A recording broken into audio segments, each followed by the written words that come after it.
안녕하세요. 밤동아 TV입니다. 옛 이야기의 소재를 찾아보면 효자, 효녀에 관한 이야기가 빠질 수 없지요.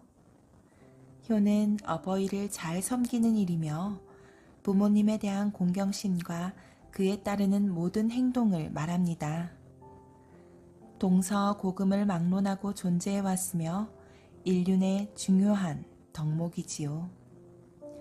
우리나라에서도 부모님께 효를 행하는 것은 칭찬받아 마땅한 일로 여겨져 왔기에 효와 관련된 많은 이야기들이 전해온답니다. 그중 지금 들려드릴 이야기는 우연히 가난한 선비집 세 딸의 효성스러움을 보고 자신의 세 딸은 얼마나 효성스러운지 시험해 보려던 어느 부자에 관한 이야기입니다.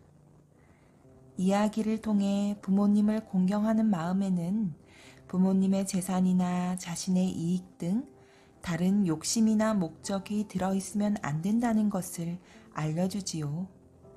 말보다 행동, 참된 마음으로 부모님을 공경해야겠다는 다짐을 하면서 오늘의 옛 이야기 들려드리겠습니다. 오늘도 재미있게 들으시고 행복한 잠자리 되세요. 짧아진 바지.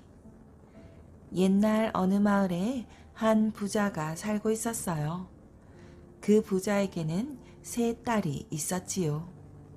세 딸은 서로 자기가 아버지를 잘 모신다고 뽐내었어요. 아버지의 재산을 많이 물려받고 싶었기 때문이지요. 너희들 이 큰언니만큼 아버지를 잘 모실 수 있니? 나는 아버지를 위해서라면 뭐든지 할 수 있어. 언니들은 다 시집 갈 거지? 난 평생 아버지랑 함께 살 거야. 부자는 자기 딸들이 세상에서 가장 효성스럽다고 믿고 있었지요. 그러던 어느 날 부자는 이웃마을 장터에 구경을 갔어요. 장터 모퉁이에서 장꾼들이 수군거리고 있었지요. 그 선비야말로 세상에서 제일 가는 부자야. 아무렴 효성 지극한 딸이 이 셋이나 있으니 부자고 말고. 건넌 마을 부자도 딸이 셋이라던데 그 선비의 딸들의 비할 바가 아니지. 부자는 자신의 얘기가 들려오자 귀가 솔깃해졌어요. 장꾼들이 말한 그 선비는 부자도 잘 알고 있는 사람이었어요. 정말 선비의 딸들이 내 딸들보다 더 효심이 깊을까? 궁금해진 부자는 선비의 집으로 찾아갔어요. 어서 오십시오. 이렇게 누추한 곳을 다 찾아주시다니. 선비는 아이처럼 벙글벙글 웃으며 부자를 맞이했어요. 그런데 선비는 무릎이 드러나는 짧은 바지를 입고 있었어요. 아무리 덥더라도 선비 체면에 저런 짧은 바지를. 부자는 고개를 갸우뚱하며 선비에게 넌지시 물었어요. 점잖은 분께서 어찌 무릎이 훤히 드러나는 그 짧은 바지를 입고 계십니까? 그러자 선비는 껄껄 웃음을 터뜨렸지요. 어리둥절해하는 부자에게 바지가 짧아진 사연을 이야기했지요.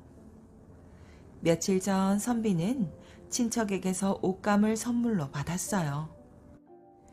마땅한 여름옷이 없었던 선비는 그 옷감으로 여름옷을 한 벌 해 입었지요.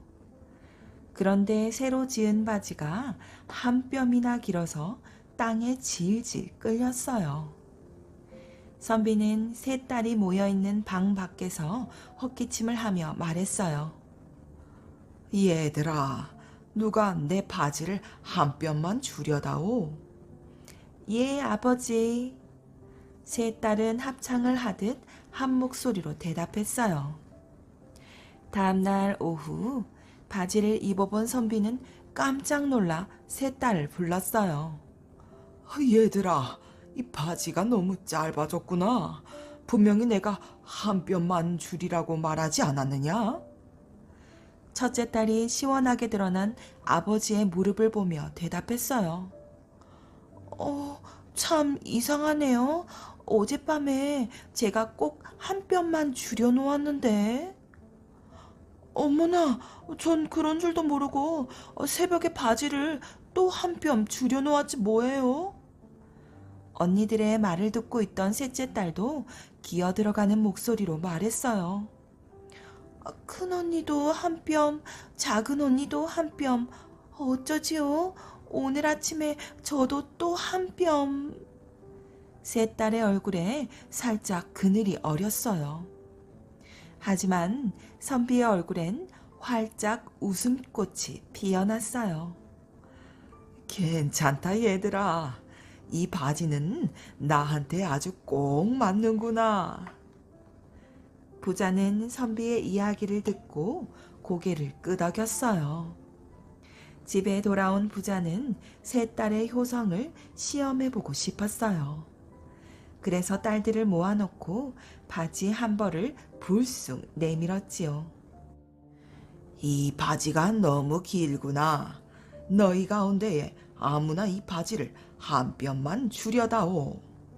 예, 아버지. 부자의 딸들도 역시 한 목소리로 대답했어요. 다음 날 오후 부자는 바지를 입어보았지요. 하지만 바지는 어제 그대로였어요. 부자는 세 딸을 불러놓고 물었지요. 바지가 그대로 있구나. 어찌 된 일이냐? 그러자 첫째 딸의 눈이 동그래졌어요. 전 둘째가 줄여놓은 줄 알았어요. 뭐야? 언니, 왜 내가 해? 막내가 있는데. 셋째 딸도 지지 않고 소리쳤어요. 난 아직 바느질도 서툴러. 그런 건 언니들이 알아서 해야지. 세 딸의 모습에 부자는 한숨을 푹 내쉬었답니다. 북두칠성이 된 7 아들. 옛날 어느 마을에 홀어머니와 7 아들이 오순도순 살고 있었어요. 집은 비록 가난했지만 웃음소리는 끊이질 않았지요. 아이고 시원하다 시원해. 자식들은 서로 어머니의 팔다리를 주물러 드리려고 야단이었어요. 막내 아들도 이에 질세라 어머니 곁으로 다가갔어요. 저는 어머니의 가슴을 따뜻하게 해드릴게요. 막내는 어머니의 가슴으로 파고들며 말했어요. 이렇듯 7 형제는 소문난 효자였답니다. 형제 사이의 사랑과 우애도 무척 깊었지요. 형님, 어디 가세요? 이제 곧 겨울이 올 테니 겨울에 쓸 땔감을 해와야 되겠다. 첫째 아들이 지게를 지고 나서자 다른 형제들도 모두 지게를 지고 따라 나섰어요. 어머니는 그런 아들들을 바라보며 무척 흐뭇해 하였지요. 그리고 그때마다 먼저 하늘나라로 간 남편을 생각하며 눈물 짓곤 하였답니다. 어느새 산골 마을에 겨울이 찾아들었어요. 추운데 이제 그만 들어가거라. 내가 하마. 아니에요, 형님. 형님이나 들어가세요. 7 형제는 날마다 어머니의 방에 서로 군불을 떼겠다며 실랑이를 벌였어요. 그럼 내일 아침에는 내가 구운 불을 떼마. 첫째 아들은 마지못해 방으로 들어가며 말했어요. 다음 날 아침 첫째 아들이 군불을 떼고 있을 때였어요. 그런데 이게 웬일일까요? 아이고 추워라, 아이고 추워라. 방 안에서 어머니의 목소리가 들렸어요. 첫째 아들은 땔감을 아궁이에 잔뜩 집어넣었어요. 그런데 다음날 아침에도 그 다음날 아침에도 어머니의 방에서는 똑같은 소리가 들리는 것이었어요. 아이고 추워라. 아이고 추워라. 그러던 어느 날 밤이었어요. 첫째 아들이 군부를 떼려고 마당으로 나왔는데 어머니가 방에서 나오더니 집 밖으로 나가는 거예요. 아니, 이 밤중에 어디를 가시는 걸까? 궁금해진 첫째 아들은 어머니의 뒤를 몰래 따라갔지요. 어머니는 마을을 지나서 시냇가에 이르더니 신발을 벗고 첨벙첨벙 시냇물을 건넜어요. 첫째 아들도 살금살금 시냇물을 건넜지요. 시냇물은 살얼음까지 얼어 마치 살을 애는 듯이 차가웠어요. 어머니는 이제 좁은 산길로 들어서고 있었어요. 첫째 아들도 산길을 따라 걸었지요.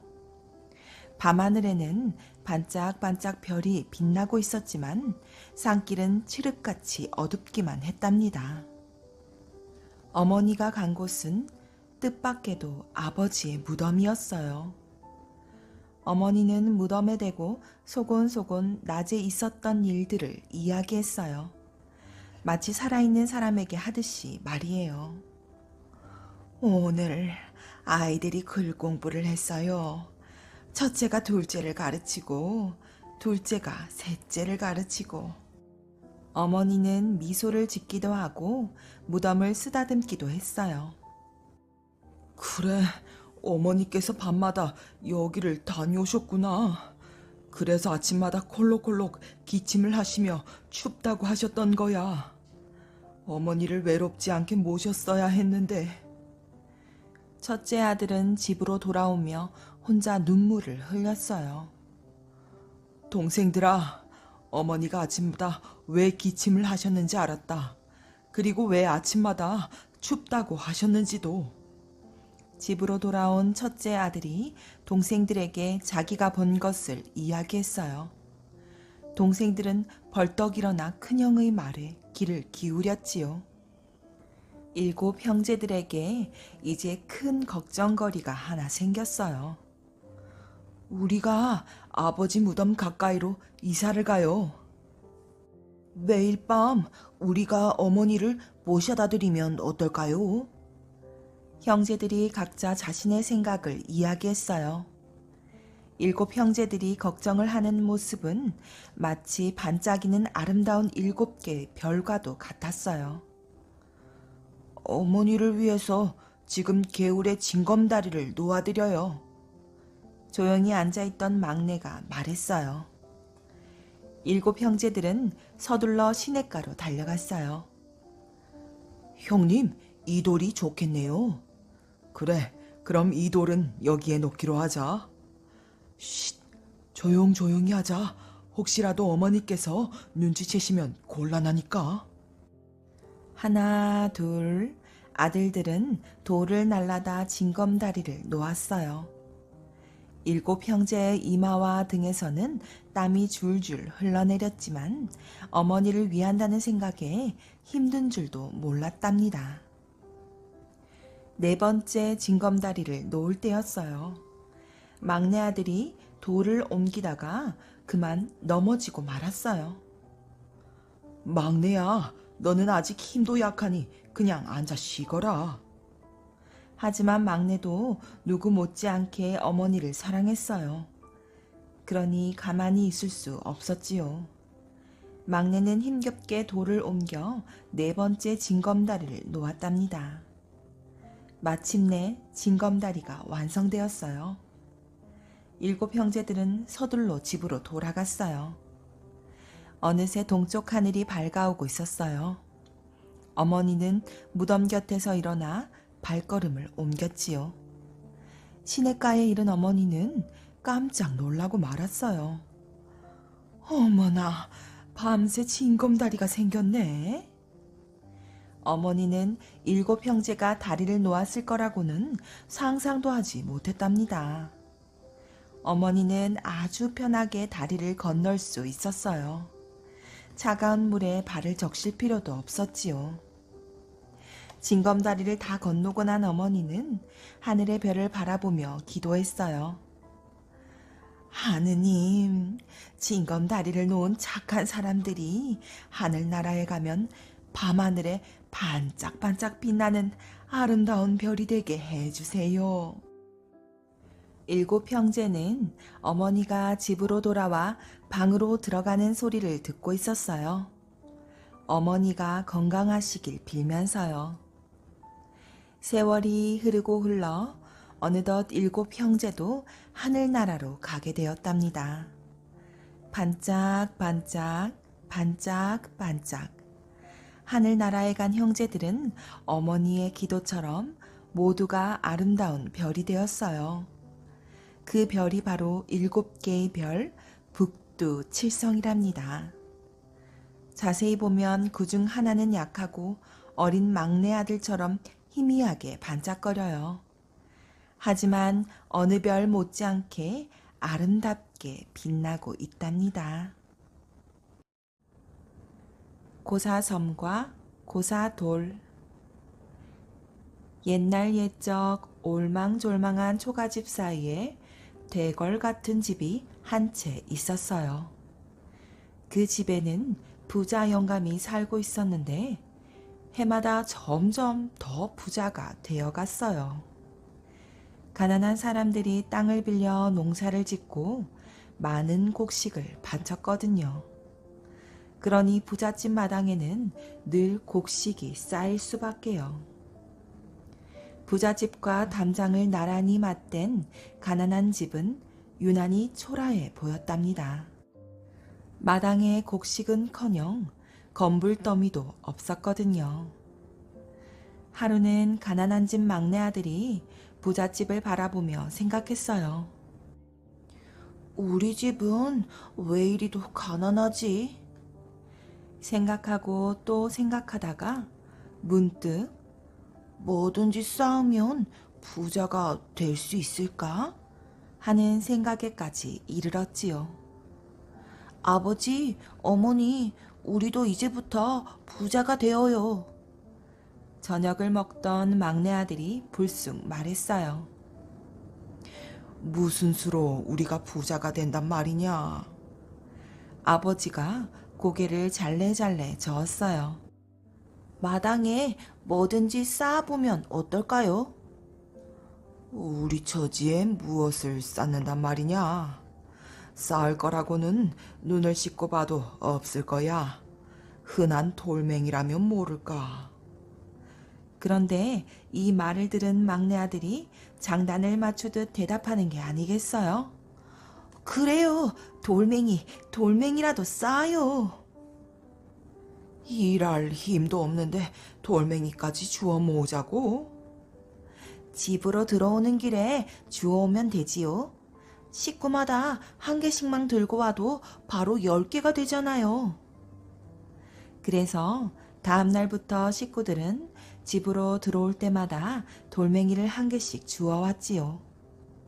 돌멩이가 차곡차곡 쌓일 때마다 흥얼흥얼 노래가 절로 나왔어요. 힘 있으면 큰 돌멩이, 지쳤을 때는 작은 돌멩이, 어른들은 큰 돌멩이, 아이들은 작은 돌멩이, 둥근 돌멩이, 길쭉한 돌멩이, 널쭉한 돌멩이, 뭉툭한 돌멩이, 돌돌 돌멩이가 자꾸 쌓여갔답니다. 마당에 쌓인 것이 비록 돌멩이였지만 생전 처음 자기 집에 무엇인가 잔뜩 쌓인 것을 보니 식구들도 재미가 솔솔 붙었지요. 그런데 가난한 집에서 일어나는 이 광경을 가만히 지켜보는 사람이 있었어요.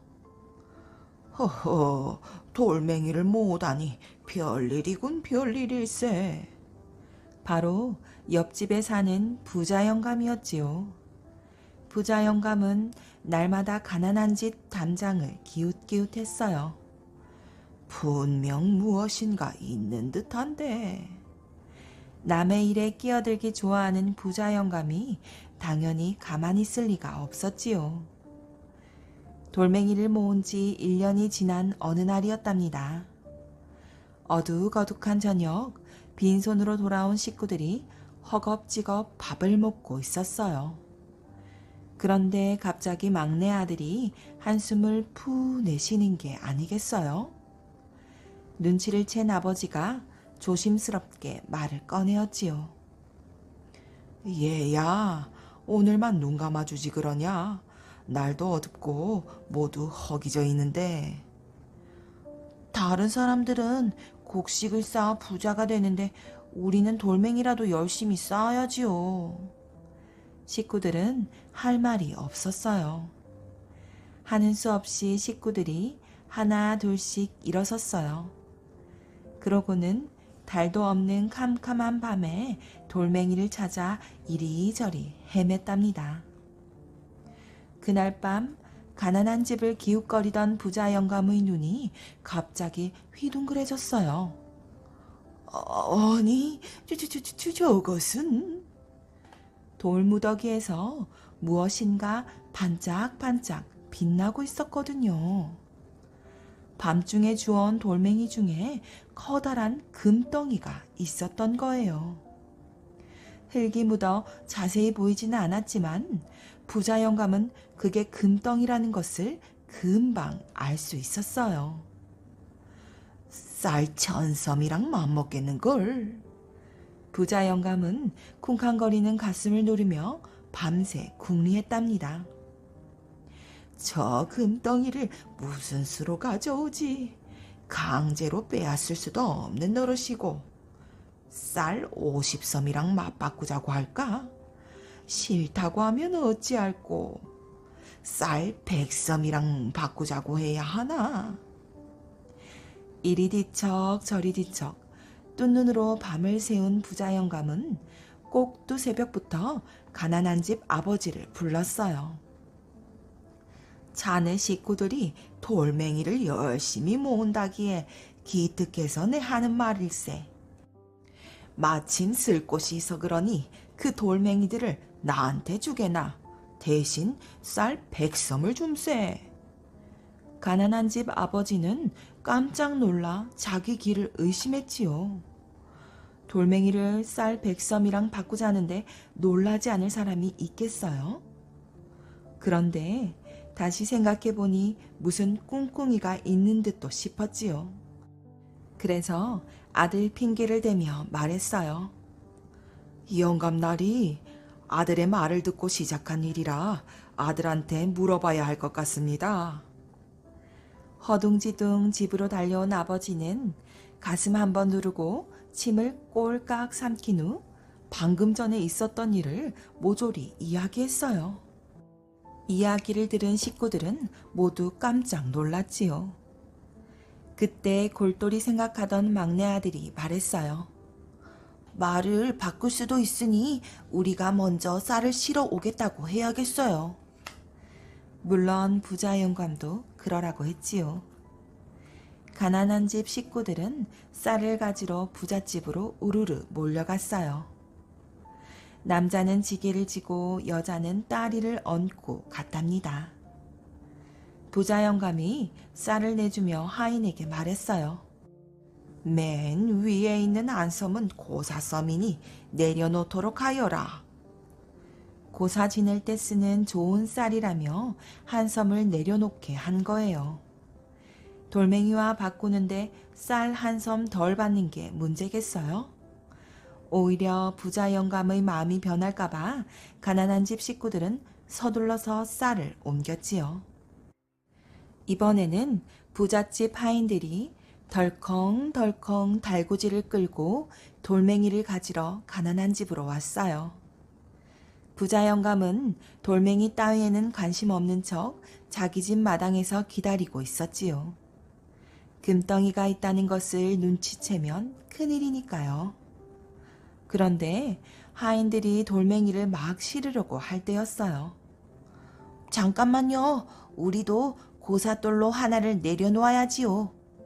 그러고는 막내 아들이 맨 위에 놓인 돌멩이 하나를 내려놓았어요. 하인들이야 그까지 돌멩이 하나 내려놓는다는데 신경도 안 썼지요. 부자 영감은 빨리 밤이 되기를 기다렸어요. 어두워야 반짝반짝 금덩이를 쉽게 찾을 수 있을 테니까요. 그런데 밤이 되어 아무리 찾아도 금덩이가 없는 거예요. 가운데로 들어갔나? 밤새 속을 끓이던 부자 영감은 날이 밝자마자 하인들에게 다시 돌을 쌓게 했지요. 이런 금덩이가 어디로 갔는지 여전히 보이지가 않지 뭐예요. 부자 영감은 밤이 되면 구석구석 금덩이를 찾고 아침이 되면 하인들을 시켜 돌멩이를 다시 쌓게 했지요. 며칠째 돌멩이를 다시 쌓는 것을 본 막내 아들은 이상하다고 생각했어요. 왜 밤이 되면 샅샅이 살피고 낮이 되면 다시 쌓는 걸까? 뭔가 있는 게 틀림없어. 밤이 되자 막내 아들은 몰래 고사돌을 넣어둔 곳간에 가보았지요. 삐거덕 곳간문을 연 순간 막내 아들은 화들짝 놀라고 말았어요. 지저분한 흙 사이로 돌멩이가 반짝반짝 빛나고 있었거든요. 흙을 털어보니 틀림없는 금덩이였어요. 금덩이였구나, 금덩이. 금덩이를 찾지 못한 부자 영감은 안절부절 못하며 하인을 불렀어요. 하나도 빠뜨리지 않고 돌멩이를 모두 다 가져왔더냐? 하인은 돌멩이가 뭐 그리 소중한지 모르겠다며 퉁명스럽게 대답했어요. 예, 굳이 막내 아들이 내려놓은 고사돌만 빼고는 몽땅 가져왔습니다요. 뭐라고? 고사돌을 내려놓았단 말이냐? 부자 영감은 기가 막혔지요. 바로 그 고사돌이 금덩이였다는 것을 이제야 알았거든요. 얘야, 고사돌을 다른 것으로 바꾸면 안 되겠느냐? 부자 영감은 막내 아들을 찾아가 넌지시 물었답니다. 어르신, 고사돌을 다른 것으로 바꾸면 그것을 어찌 고사돌이라 할 수 있겠습니까? 막내 아들은 아무 일도 아니라는 듯 대답했어요. 아이고, 내게 내가 넘어갔구나. 고사선 핑계로 쌀 한 섬 덜 주었다가 금덩이를 놓쳤군 놓쳤어. 아이고 아까운 내 쌀 99섬. 부자 영감은 가슴을 치며 후회했지만 별다른 방법이 없었답니다. 고사선만 내려놓지 않았어도. 부자 영감은 돌멩이들을 볼 때마다 배가 아파 어쩔 줄 몰랐어요. 부자 영감은 몇 날 며칠을 끙끙거리다가 결국은 포기했는지 이렇게 중얼거렸답니다. 그래, 가난한 이웃 도와준 셈 치지 뭐. 저승 가서 복 받을 거야. 부자 영감은 쓰라린 마음을 누르며 돌멩이로 담을 더 튼튼하게 쌓았어요. 그 후 두 집은 모두 부자가 되어 사이좋게 잘 살았답니다. 노인과 고목. 옛날 한 마을에 아주 오래된 나무 한 그루가 있었지요. 마을 사람들은 마을 한가운데 자리 잡은 그 고목이 마을을 지켜준다고 믿고 있었어요. 어느 날 마을에 엄청난 추위가 들이닥쳤어요. 땔감도 다 떨어지고 이러다간 온 가족이 얼어 죽겠어. 마을 청년들은 고목을 베어다가 땔감으로 쓰려고 하였지요. 한 청년이 도끼를 높이 쳐들자 웬 노인이 막아서며 말했어요. 여보게, 이게 무슨 짓인가? 이 고목은 우리 마을을 지켜주는 신령님일세. 영감님, 비키십시오. 지금 얼음처럼 찬 방에 어머니가 누워 계십니다. 노인은 인자한 표정을 지으며 말했어요. 우리 행랑채를 뜯어 땔감으로 쓰게나. 대신 이 고목에는 손대지 말게. 노인의 말을 듣고 청년들은 노인의 행랑채로 후다닥 달려갔어요. 노인은 청년들이 마음껏 행랑채를 뜯어가도록 내버려 두었어요. 찬바람이 쌩쌩 불었지만 청년들은 구슬땀을 뻘뻘 흘렸어요. 눈 깜짝할 사이에 행랑채는 흔적도 없이 사라져버렸지요. 노인은 그저 웃기만 했어요. 이듬해 봄이었어요. 집집마다 농사지을 일손이 필요하게 되었어요. 물론 노인의 집도 마찬가지였지요. 어느 날 밤 노인의 아내는 잠자다 말고 푸념을 늘어놓았어요. 행랑채를 뜯어내서 일꾼을 들일 데가 없으니 올해 농사는 어찌하나. 노인은 아내에게 미안해서 슬그머니 돌아 누웠어요. 며칠 뒤 노인이 일할 채비를 하고 논으로 나가려고 할 때였어요. 낯선 청년 한 명이 뚜벅뚜벅 마당으로 들어오는 거예요. 영감님, 저를 먹여만 주십시오. 그럼 소처럼 열심히 일하겠습니다. 하지만 우리 집엔 자네를 재워줄 방이 없다네. 그건 걱정하지 마십시오. 그저 먹여만 주시면 됩니다. 청년은 예의 바르고 믿음직스러웠어요. 노인은 청년이 일할 것을 허락했어요. 청년은 정말 소처럼 부지런히 일했어요. 논을 갈고 밭을 매며 일꾼 3사람 몫을 거뜬히 해냈지요. 그러다가 자네 몸이 달나겠네. 시험시험 하게나. 전 일을 안 하고 가만히 있으면 온몸이 근질거린답니다. 노인의 걱정에도 청년은 아랑곳하지 않았어요.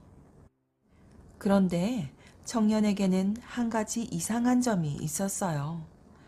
밤만 되면 어디론가 사라졌다가 이튿날 아침이면 다시 나타나곤 하는 것이었어요. 가을이 되자 노인은 엄청나게 많은 곡식을 거두어 들였어요. 곡간이 모자라 마당에까지 쌓아 올려야 할 정도였지요. 노인은 청년의 손을 덥석 잡으며 말했어요. 다 자네 덕분이네. 이런 풍작은 내 평생 처음일세. 노인의 아내도 입이 한방만하게 벌어졌어요.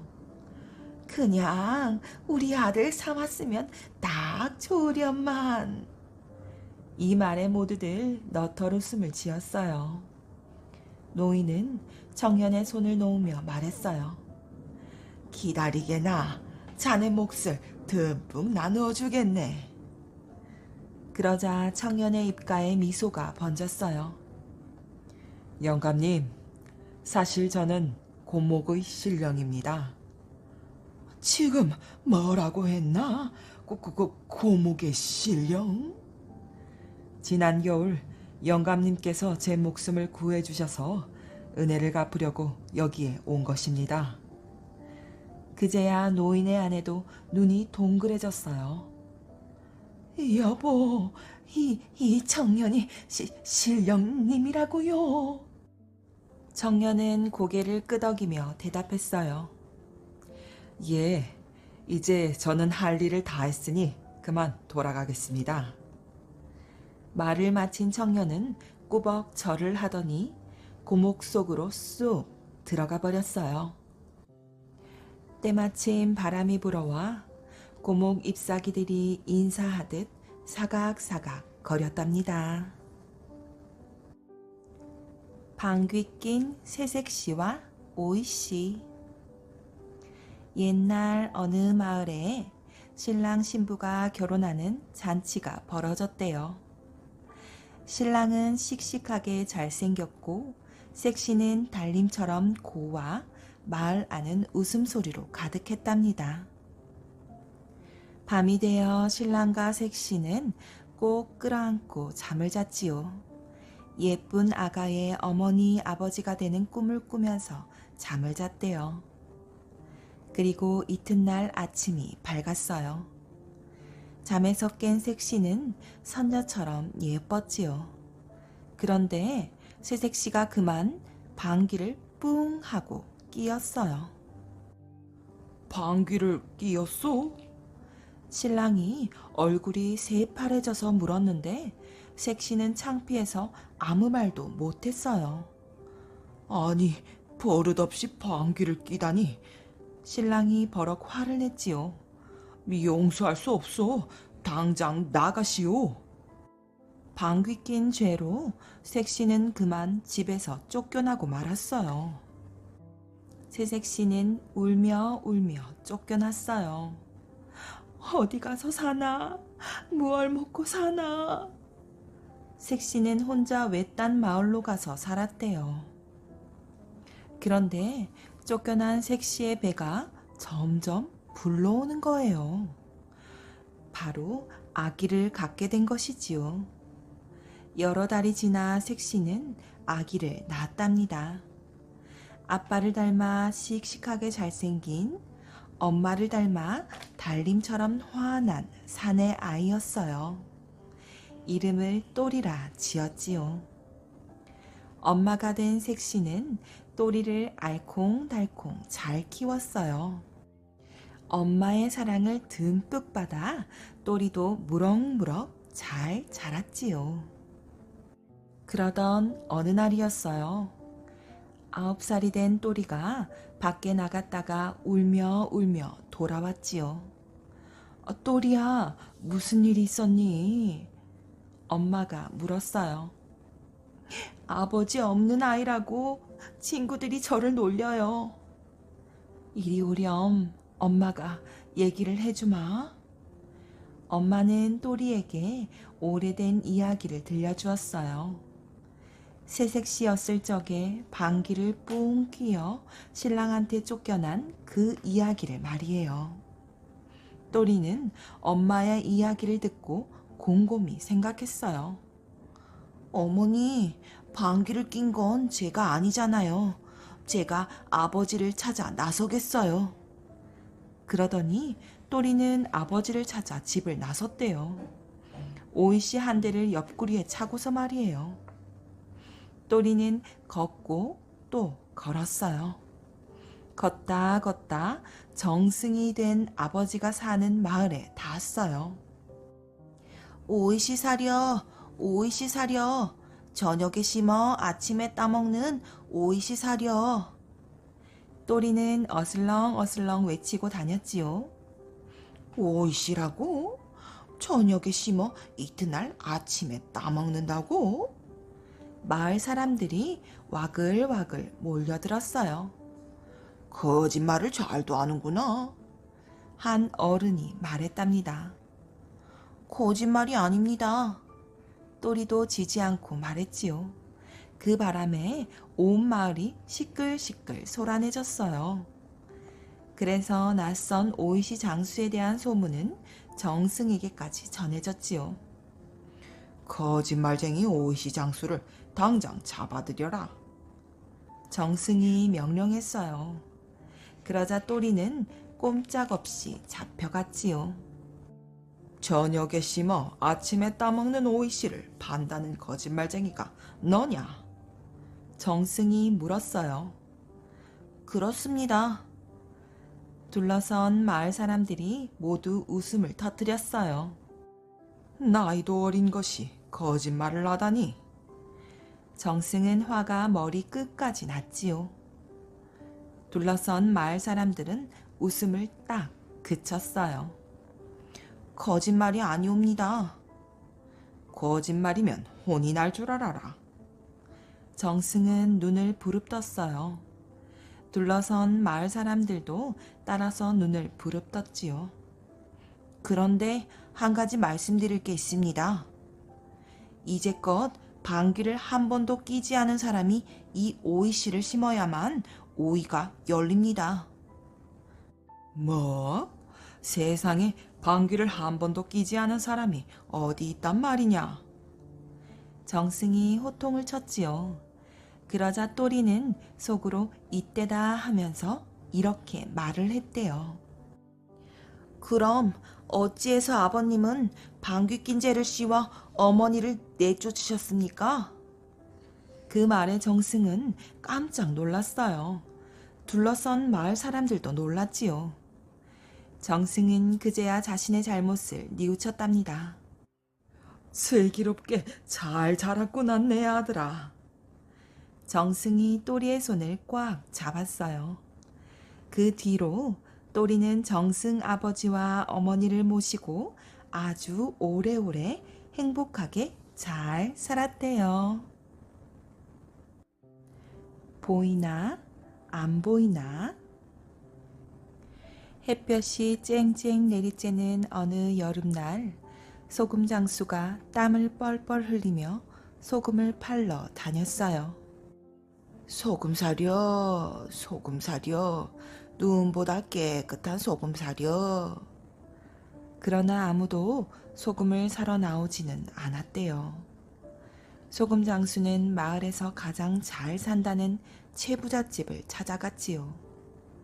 부잣집이니 소금 쓸 일이 많을 거라고 생각했거든요. 소금 사려, 소금 사려. 그런데 최부자는 아주 심술맞은 사람이었어요. 얘따 물벼락이다. 시끄럽게 굴어 내 단잠을 깨운 벌이다. 최부자가 담 너머로 물을 퍼부었어요. 아이고 차가워라. 소금 장수는 그만 물을 흠뻑 뒤집어 썼지 뭐예요. 이를 어쩐담. 소금이 다 녹았잖아. 소금 장수는 억울하고 분해서 가슴만 탕탕 쳤어요. 아이고, 지난번엔 생선 장수에게 쇠똥을 퍼부어 생선을 못 팔게 만들더니 오늘은 물벼락이야. 마을 사람들이 소금 장수의 불쌍한 모습을 보고 한마디씩 했어요. 물벼락은 그 아무것도 아니라네. 거지가 오면 쪽박을 깨뜨리고 몽둥이로 두드려 팬다네. 고약한 사람 같으니라고 최부자는 아마 천벌을 받을 걸세. 그렇고 말고. 다음 날도 소금 장수는 소금을 팔러 다녔어요. 소금 사려, 소금 사려. 눈보다 더 깨끗한 소금 사려. 그날도 소금은 좀처럼 팔리지 않았지요. 소금 장수는 더위에 지쳐 잠시 쉴 곳을 찾았어요. 마침 커다란 고목나무가 보여 그 아래에 누웠다가 잠이 들었어요. 소금 장수가 잠든 사이 고목나무 구멍에서 커다란 구렁이가 나왔어요. 그러고는 혀를 날름거리며 소금 장수를 내려다보는 게 아니겠어요? 아니, 잠에서 깨어난 소금 장수는 구렁이를 보고 너무 놀라 벌떡 일어났지요. 그런데 구렁이는 아무 일도 없다는 듯이 구슬 하나를 툭 떨어뜨리고는 스르르 나무 구멍으로 들어가 버리는 거예요. 이게 뭘까? 소금 장수는 구렁이가 준 파란 구슬을 이리저리 살펴보다가 주머니에 넣었어요. 쉬었으니 일을 해야지. 소금 장수는 또다시 소금을 팔러 다녔지요. 소금 사려, 소금 사려. 소금 장수. 한 아주머니가 소금 장수를 부르며 집에서 뛰어나왔어요. 그런데 아주머니는 바로 앞에 서 있는 소금 장수를 두고 두리번거리는 게 아니겠어요? 아이고, 이상하다. 방금 소금 장수 소리가 났는데. 소금 장수는 아주머니 눈앞에서 손을 흔들어 보았지요. 아주머니는 소금 장수가 전혀 보이지 않는 듯 멀뚱멀뚱 갸웃갸웃하더니 도로 집으로 들어가 버렸어요. 그제야 소금 장수는 파란 구슬이 생각났어요. 옳거니 이것 때문이구나. 예로부터 구렁이가 주는 물건은 신비한 힘을 지녔다는 말이 있었거든요. 소금 장수는 구렁이가 준 구슬이 사람의 모습을 감추게 하는 요술 구슬이라는 것을 깨달았지요. 그 길로 소금 장수는 최부자 집으로 달려가 대문 앞에서 소리쳤어요. 소금 사려. 눈보다 더 깨끗한 소금 사려. 아니나 다를까 최부자가 또 물을 퍼부으려고 나왔지요. 그런데 소금 장수가 보이지 않는 거예요. 소금 장수는 대문 안으로 슬그머니 들어가 최부자 머리에 알밤을 한 대 딱 때렸어요. 아야. 최부자는 머리를 싸고 두리번거렸지만 저쪽 마당에서 비지라는 머슴 말고는 주위에 아무도 없었어요. 이상하다. 소금 장수는 웃음을 참으면서 두어 대 알밤을 더 주었지요. 소금 장수는 최부자의 방에 성큼성큼 들어가 금괴를 들고 나왔어요. 이건 소금 값으로 대신 가져가는 거야. 내 귀한 소금을 녹게 했으니 값을 내야지. 소금 장수는 금괴 덕에 부자가 되었지요. 하지만 인정 많은 소금 장수는 가난한 사람들을 찾아서 두루두루 도와주었어요. 소금 장수가 부자가 되었다는 소문은 멀리 퍼져나갔어요. 어느 날 이웃 마을에 사는 욕심쟁이 영감이 소금 장수를 찾아왔지요. 이보게, 어떻게 부자가 되었는가? 그 영감은 남에게 베풀 줄을 모르는 사람이었어요. 소금 장수는 욕심쟁이 영감이 사흘 밤낮을 쫓아다니며 묻자 할 수 없이 부자가 된 까닭을 말해 주었지요. 욕심쟁이 영감은 얼씨구나 한달음에 고목나무 아래로 달려갔어요. 그리고 그 아래에 누워 자는 척을 했지요. 그러자 얼마 지나지 않아 정말 고목나무 구멍에서 구렁이가 얼굴을 내밀더니 무엇인가 툭 떨어뜨리고 사라지지 뭐예요. 얼씨구 잘씨구, 나도 이제 부자가 될 거야. 욕심쟁이 영감은 벌떡 일어나 구렁이가 떨어뜨린 것을 찾아보았어요. 그러나 아무리 찾아보아도 구슬 같은 것은 보이지 않는 거예요. 안 되겠다. 집에 가서 찾아봐야지. 욕심쟁이 영감은 나무 아래에 있는 것들을 죄다 긁어 모아 집으로 돌아왔어요. 그러고는 가져온 것을 방바닥에 늘어놓고 아내와 마주 앉았지요. 내 모습이 보이면 보인다.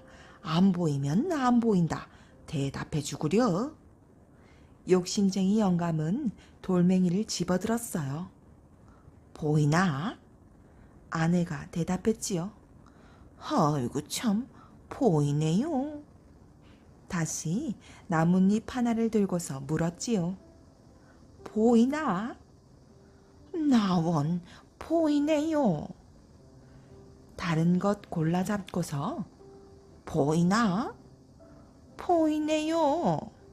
이렇게 묻고 대답하느라 밤을 꼬박 새고 말았지요. 꽃기요 하고 새벽닭이 울었어요. 아내는 너무 졸려 꾸벅꾸벅 졸았지요. 보이나? 욕심쟁이 영감이 솔방울을 들고 물었어요. 아내는 졸립고 귀찮아서 거짓말을 했어요. 안 보이네요. 그 말에 욕심쟁이 영감은 신바람이 나서 솔방울을 갖고 최부자 집으로 달려갔지요. 그러더니 최부자가 있는 방으로 성큼성큼 들어가 금괴를 번쩍 들고 나왔어요. 최부자가 그것을 보고 소리를 질렀지요. 도둑이다. 도둑놈 잡아라.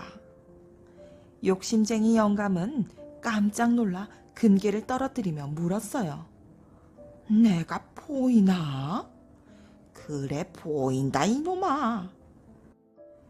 결국 욕심쟁이 영감은 최부잣집 머슴들에게 실컷 얻어맞기만 하고 쫓겨났대요. 주머니에 갇힌 이야기 귀신.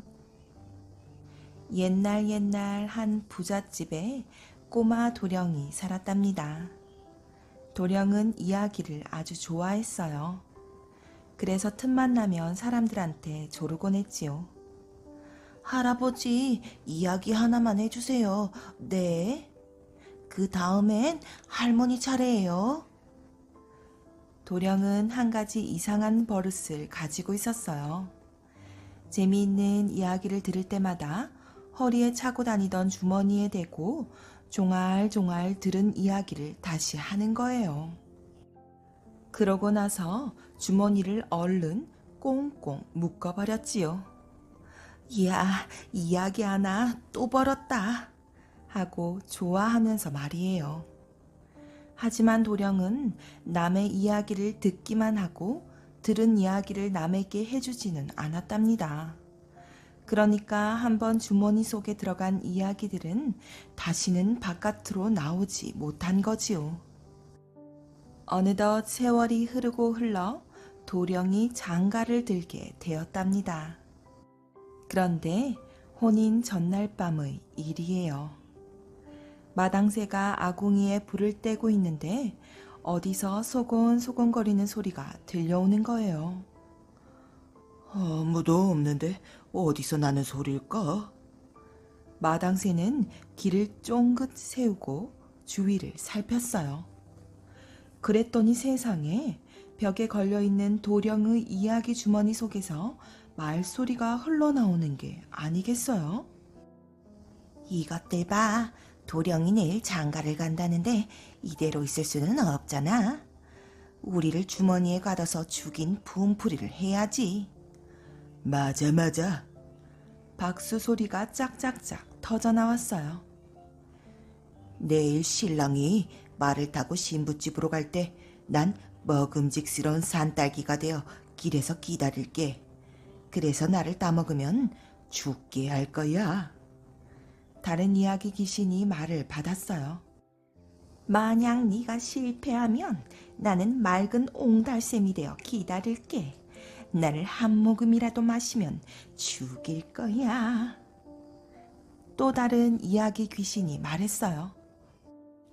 만약 너도 실패하면 이번엔 내 차례야. 신랑이 신부집에 도착하면 말에서 내려 집단을 밟잖아. 나는 독침이 되어 집단 속에서 기다리다가 신랑의 발을 콕 찔러버릴 거야. 그런데도 도령이 살아난다면? 그땐 우리 모두 실뱀이 되어 비단 이불 속에서 기다리는 거지. 이히히히히. 마당새는 온몸에 소름이 오싹 끼쳤어요. 큰일 났네. 이 일을 어쩌지? 다음날 아침 마당새는 도령에게 마구 떼를 쓰기 시작했어요. 도련님, 제가 모시고 가게 해주세요. 마부는 돌쇠가 하기로 하지 않았느냐? 너는 집에서 잔치 준비나 해라. 안 돼요. 제가 꼭 가야만 해요. 제발 같이 가게 해주십시오. 예? 호호, 그거 참. 마당새는 마침내 허락을 받았지요. 드디어 혼인 행렬이 신부집을 향해 길을 떠났어요. 들길로 접어들어 얼마쯤 갔을 때예요. 길가에 빨간 산딸기가 탐스럽게 익어 있었답니다. 참 먹음직스럽구나. 마당새야, 저 산딸기 좀 따다오. 도령이 말했어요.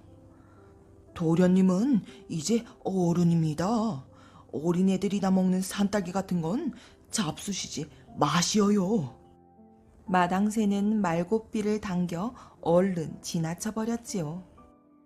햇볕이 쨍하게 내리쬐는 길을 한참 가다 보니 도령의 이마에 땀방울이 송골송골 맺혔지요.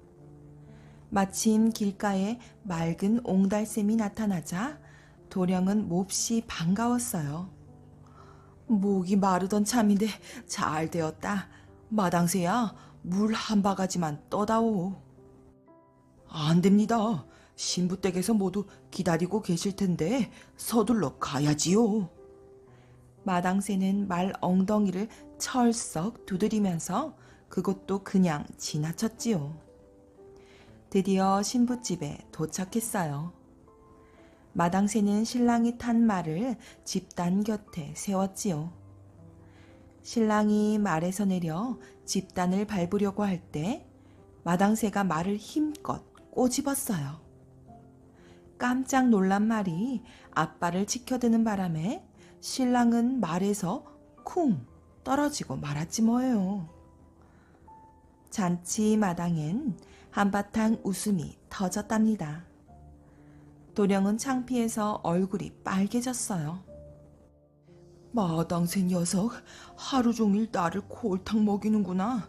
어디 나중에 두고 보자. 도령은 몹시 약이 올랐지만 어쩌겠어요. 꾹꾹 눌러 참는 수밖에요.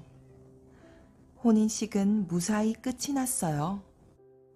밤이 깊자 신랑 신부는 신방에 들었어요. 신방의 불을 막 껐을 때 갑자기 방문을 와락 열고 시꺼먼 그림자가 쑥 뛰어들어왔어요. 그것도 커다란 칼을 들고요.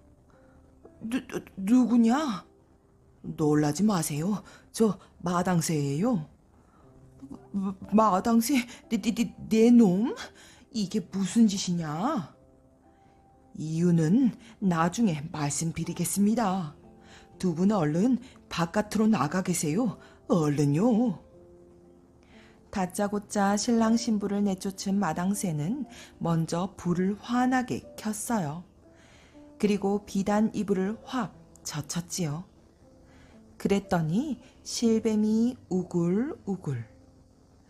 뱀을 모두 없앤 마당새는 신랑에게 지금까지 있었던 일들을 차근차근 설명했답니다. 사실을 알게 된 신랑은 몹시 고마워했어요. 놀란 신부도 마당새에게 고맙다는 인사를 했지요. 그 뒤에도 신랑은 여전히 이야기를 좋아했어요. 하지만 예전처럼 이야기를 주머니 속에 가두지는 않았대요. 다른 사람들한테 더 재미있게 더 만나게 꼭꼭 들려주었답니다. 이야기가 갑갑해서 귀신이 되지 않도록 말입니다.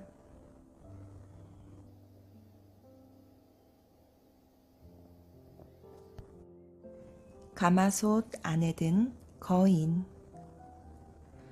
어느 산골 마을에 지혜로운 한 소년이 살고 있었어요. 어느 날 소년의 아버지가 집을 나서며 말했지요. 얘야, 산에 가서 나무를 해오마.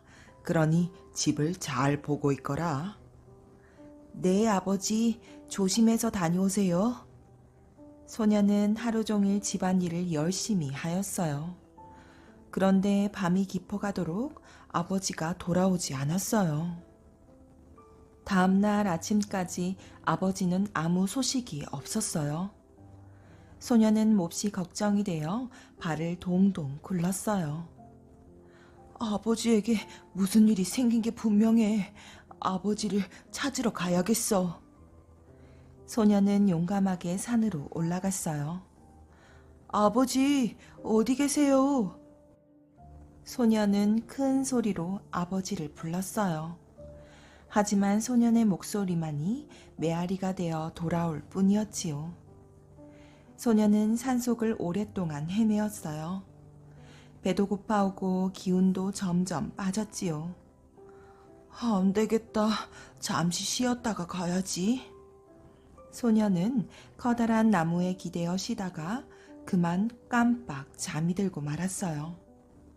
그렇게 얼마나 잠을 잤을까요? 갑자기 소년의 앞에 산신령이 나타났어요. 얘야, 어서 일어나거라. 너의 아버지가 못된 거인에게 잡혀갔단다. 네? 아버지가 거인에게 잡혀갔다고요? 그럼 어떻게 해야 아버지를 구할 수 있나요? 벼룩 한 말, 빈대 한 말, 바늘 한 마를 준비하여 거인의 집을 찾아가거라. 산신령은 이렇게 말하고는 호련히 사라져버렸어요. 그 순간 소년이 잠에서 번쩍 깨어났어요. 이를 어쩐담? 어서 아버지를 구해드려야겠어. 소년은 구르듯 산을 뛰어내려가 마을 사람들에게 사정 이야기를 했어요. 저런 못된 거인 같으니라고. 우리가 도와주마. 어서 가서 아버지를 구하려무나. 마을 사람들은 벼룩 한 말, 빈대 한 말, 바늘 한 말을 소년에게 얼른 모아다 주었답니다. 소년은 벼룩과 빈대와 바늘 한 말을 담은 3개의 자루를 등에 지고 다시 산으로 올라갔어요. 날이 곧 저물자 소년은 머물 만한 곳을 찾아보았어요. 깊은 산 속에 외딴집 한 채가 있었어요. 오늘은 저 집에서 쉬고 내일 아버지를 찾아야겠다. 집 안에는 큰 방과 작은 방이 하나씩 있었답니다.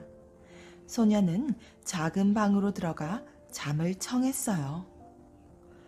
쿵, 쿵, 쿵. 바로 그때 밖에서 커다란 소리가 들려왔어요. 소년이 문틈으로 내다보니 험상궂은 거인이 광 앞에서 소리를 지르고 있었어요. 내가 이름을 부르면 큰 소리로 대답해. 대답하지 않는 사람은 크게 혼날 줄 알아. 이서방, 김서방, 박서방, 홍서방, 문서방. 네. 광 안에서 사람들의 목소리가 새어나왔어요. 그 중에 소년의 아버지도 있었답니다. 거인은 이름을 다 부르자 크게 하품을 하며 중얼거렸어요. 한 사람도 도망치지 않았군. 이제 잠을 한숨 자볼까? 거인은 큰 방으로 들어가더니 눕자마자 드르렁 드르렁 코를 골았어요. 소년은 기회는 이때다 하고 거인의 방에 벼룩 한 마를 풀었지요. 얼마 뒤 거인은 온몸을 벅벅 긁으며 방에서 뛰쳐나왔어요. 아이고 가려워. 웬 벼룩이 이렇게 득실거린담. 거인은 한참 동안 벼룩을 털어내느라 야단이었어요. 그러더니 이번에는 마루에 벌러덩 누워 또 잠이 들었어요. 소년이 다시 빈대 한 마를 몰래 풀었지요. 빈대는 꼬물꼬물 거인의 몸 위로 올라가 마구 물어뜯기 시작했어요. 아이고 가려워. 빈대 때문에 잠을 잘 수가 없군. 거인은 글쩍글쩍 몸을 긁으며 숲속으로 들어갔어요. 그러고는 커다란 소나무 밑에 누워 다시 잠을 잤어요. 소년은 바늘이 든 자루를 메고 살그머니 나무 위로 올라갔어요. 이 나쁜 거인아, 이번에는 바늘 맛 좀 봐라. 소년이 바늘 자루를 거꾸로 들자 바늘이 우르르 떨어져 거인의 몸에 콕콕 박혔지요. 아야 따가워. 소나무에서 웬 바늘이 떨어진담. 졸려 죽겠네. 거인은 몸에 박힌 바늘을 뽑아내며 하품을 했어요. 할 수 없군. 마지막 방법을 써야겠어. 거인은 투덜거리며 집으로 다시 돌아가더니 부엌으로 가서는 커다란 솥뚜껑을 열었어요. 그러더니 가마솥 안으로 들어가서 주문을 외우기 시작했어요. 수리수리 마수리 작아져라 작아져. 그러자 거인의 몸이 솥 안으로 쏙 들어갈 정도로 작아졌어요. 거인은 솥 안에 누워 뚜껑을 덮은 채 다시 잠을 잤어요. 잘 됐다. 바로 이때야. 몰래 거인을 지켜보고 있던 소녀는 커다란 돌을 얼른 솥뚜껑 위에 올려놓았어요. 그러고는 아궁이에 불을 떼기 시작했어요. 으아, 살려줘, 살려줘, 뜨거워, 살려줘. 마침내 거인은 솥에서 빠져나오지 못하고 죽고 말았답니다. 소녀는 광으로 달려가 문을 활짝 열었어요. 어서들 나오세요. 소년의 아버지와 함께 광 안에 있던 사람들이 밖으로 우르르 뛰어나왔어요. 아이고, 이제 살았네. 얘야, 고생이 많았구나. 아버지가 기뻐하며 말했어요. 아버지, 어딘가에 사람들이 더 갇혀 있을지도 몰라요. 좀 더 찾아봐야겠어요. 소녀는 아버지와 함께 거인의 집을 샅샅이 뒤졌어요. 그런데 집 구석구석에서 거인이 숨겨둔 보물들이 와르르 쏟아져 나왔답니다. 소년과 아버지는 사람들에게 보물을 똑같이 나누어 주었어요. 집으로 무사히 돌아온 소년과 아버지는 보물을 팔아 행복하게 잘 살았답니다.